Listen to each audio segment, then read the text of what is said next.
अस्सलाम वालेकुम students. Law gate syllabus में हमने स्टार्ट किया था इस्लामिक जूरिस्प्रूडेंस और उसमें हमने स्टार्ट किया हुआ था topic source of Islamic law.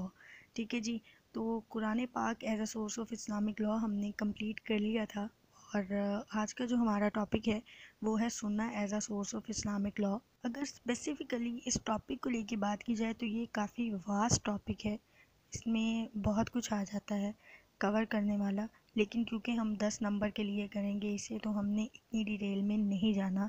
उसके अलावा भी इसमें 2 पॉइंट इम्पॉर्टेंट है। एक तो सुन्ना है जो कि हमारा टॉपिक का नाम है, दूसरा आता है हदीयत जिसे हम उर्दू में हदीस कहते हैं, वो भी बहुत इम्पॉर्टेंट है।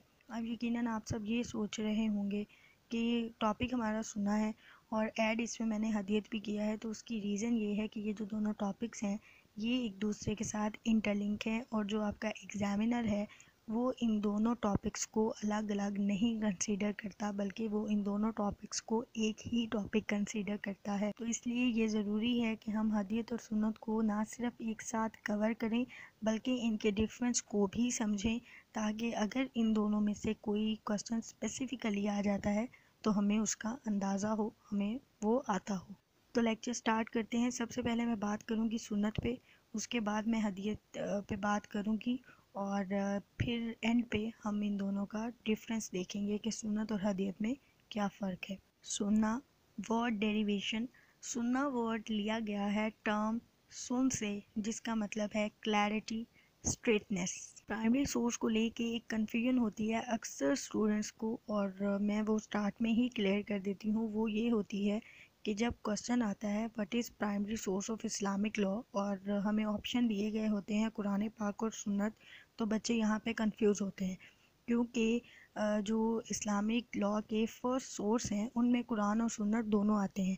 अब जब ऑप्शन अलग अलग आता है तो कुछ बच्चे कंफ्यूज हो जाते हैं, क्योंकि स्टूडेंट्स ने first source of Islamic law Quran और सुन्नत दोनों को पढ़ा होता है, तो वो कंफ्यूज हो जाते हैं कि हम कौन से ऑप्शन पे टिक करें। तो उसका जो राइट ऑप्शन होगा जब कुरान और सुन्नत दोनों होंगे तो वो कुरान पाक है। सुन्ना भी प्राइमरी सोर्स है लेकिन ये सेकंड प्राइमरी सोर्स है। ठीक है, फर्स्ट पे हमेशा कुरान पाक ही है। कहीं पे भी ये क्वेश्चन आ जाता है तो आपने कुरान पाक पे टिक करनी है। ठीक है, कंफ्यूज नहीं होना। तो ये एक कॉमन कन्फ्यूजन थी जिसका दूर होना ज़रूरी था, ताकि आप सबको याद रहे कि हमने जब सुन्ना का टॉपिक कवर किया था तो हमने उसको सेकंड प्राइमरी सोर्स के तौर पे स्टडी किया था। सुन्ना वर्ड की डेरिवेशन का हमें पता चल गया कि लफ्ज़ सुन्ना लिया कहाँ से गया है, कहाँ से अख़ज़ किया गया है। अब हम बात कर लेते हैं इसके मीनिंग की कि आखिर वर्ड सुन्ना का मतलब क्या है। वर्ड सुन्ना के दो मतलब हैं, एक है लिटरल मीनिंग और दूसरा है लिंग्विस्टिक मीनिंग। तो जो लिटरल मीनिंग है उसके मुताबिक वर्ड सुन्ना का मतलब है mode of life, rule of conduct या मैनर ऑफ एक्टिंग। लिंग्विस्टिक तौर पे वर्ड सुनना का मतलब काफ़ी इंपॉर्टेंट है, ये बाज़ दफ़ा एमसीक्यू में पूछ लिया जाता है। लिंग्विस्टिक तौर पे वर्ड सुनना का मतलब अ वेल ट्रूडन पाथ और वे या क्लियर पाथ है। नेक्स्ट डेफिनेशन ऑफ सुन्ना। सुन्ना मीन्स डीड्स और act of Holi prophet peace be upon him which are not revelation of holy Quran but are to understand the teaching of holy Quran। इस definition के मुताबिक सुन्ना नबी करीम सल्लल्लाहु अलैहि वसल्लम का वो तर्ज़ अमल है जो उन्होंने कुरान पाक की टीचिंग को समझाने के लिए परफॉर्म किया, हालांकि वो कुरान पाक में वही के तौर पे मौजूद नहीं है। नेक्स्ट है काइंड्स ऑफ सुन्ना या क्लासिफिकेशन ऑफ सुन्ना। 3 काइंड्स हैं सुन्ना की और इनको याद रखने की ट्रिक भी मैं साथ ही बताऊंगी, कभी नहीं भूलेगी इंशाल्लाह ये आपको। फर्स्ट काइंड ऑफ सुन्ना कौलिया, और ये नाम से ही जाहिर है, कॉल का मतलब होता है किसी की कही हुई बात। ठीक है, कोई भी जब कोई बात कहता है तो हम कहते हैं ना ये कॉल है उसका, क्योंकि ये बात उसने कही है तो कौलिया।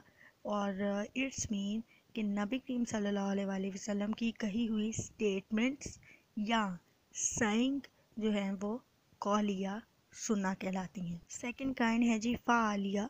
ठीक है, और फ़ालिया जो है ये फ़ेल से निकला है। फ़ेल का मतलब होता है किसी काम का करना या किसी काम का होना।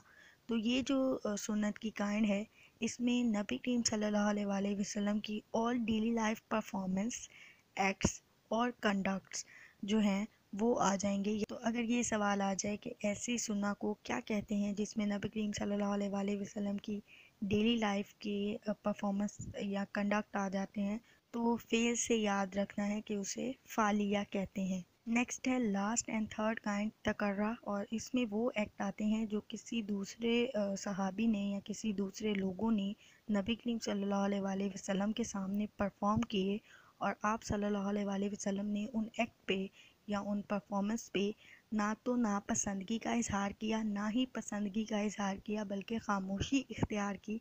तो ऐसी जो सुन्ना है हम उसको कहते हैं तकर्रा। तो ये 3 काइंड्स हैं सुन्ना की। पहली है कौलिया, जो कि कौल से निकला है, तो इसमें नबी करीम सल्लल्लाहु अलैहि वसल्लम के तमाम कौल आ जाएंगे। ठीक है। दूसरी है फालिया, जो कि फेल से निकला है, तो इसमें जो एक्ट परफॉर्मेंस हुई है नबी करीम सल्लल्लाहु अलैहि वसल्लम की, इसमें वो आ जाएगी।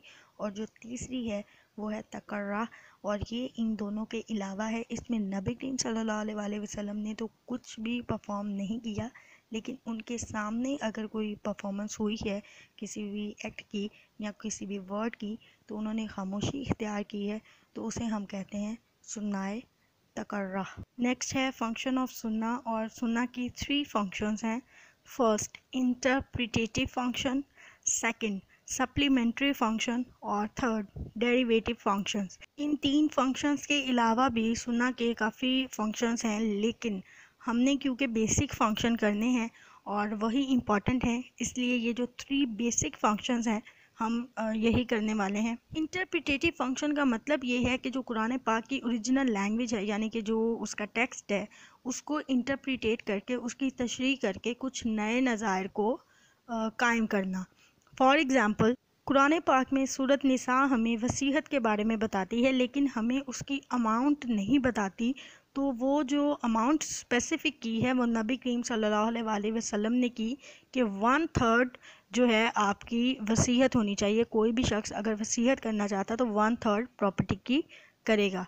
तो ये जो है ये इंटरप्रिटेटिव फंक्शन है सुन्ना का। नेक्स्ट जो फंक्शन है सुन्ना का वो सप्लीमेंट्री फंक्शन है, और इसका मतलब ये है कि सुन्ना कुरान पाक में जो हुक्म दिया गया है उसमें कोई ओरिजिनल कंडीशन ऐड करती है। जब भी कोई सुन्नत कुरान पाक के किसी हुक्म में ओरिजिनल कंडीशन ऐड करती है तो उसे हम कहते हैं ये सप्लीमेंट्री फंक्शन है सुन्ना का। सप्लीमेंट्री सुन्ना को समझने के लिए एक सादा सी मिसाल जहन में रखें कि जो फोर्निकेशन है यानी कि जो जना है उसकी कुरान पाक में सज़ा 100 कौड़े हैं, लेकिन सुन्नत के मुताबिक जो तरीका है वो स्टोनिंग टिल डेथ है। इट्स मीन कि फॉर्निकेशन के लिए एक हुक्म पहले से मौजूद है, लेकिन उसमें कुछ ओरिजिनल कंडीशन ऐड की गई है सुन्ना के ज़रिए, तो हम कहते हैं कि ये सुन्ना का सप्लीमेंट्री फंक्शन है। नेक्स्ट एंड लास्ट जो फंक्शन है वो डेरिवेटिव फंक्शन है, और ये नाम से ही जैसे जाहिर है कि इससे हमने कुछ डिराइव करना है, यानी कि ये पहले से मौजूद है और हमने उससे कोई चीज़ अखज़ करनी है, हमने उससे कोई नतीजा अखज़ करना है, तो उसे हम कहते हैं कि ये डेरिवेटिव फंक्शन है किसका, सुन्ना का। इसी के साथ ही हमारा सुन्नत का टॉपिक तो कंप्लीट होता है, और इसमें जो इम्पॉर्टेंट है वो काइंड्स ही हैं इसकी, या मीनिंग है जो मैंने लिंग्विस्टिक मीनिंग बताया है वो इम्पॉर्टेंट है। तो अब हम नेक्स्ट टॉपिक स्टार्ट करते हैं जो कि इसी से रिलेटेड है, हदीयत का, और काफ़ी इम्पॉर्टेंट टॉपिक है, थोड़ा लेंथी भी है।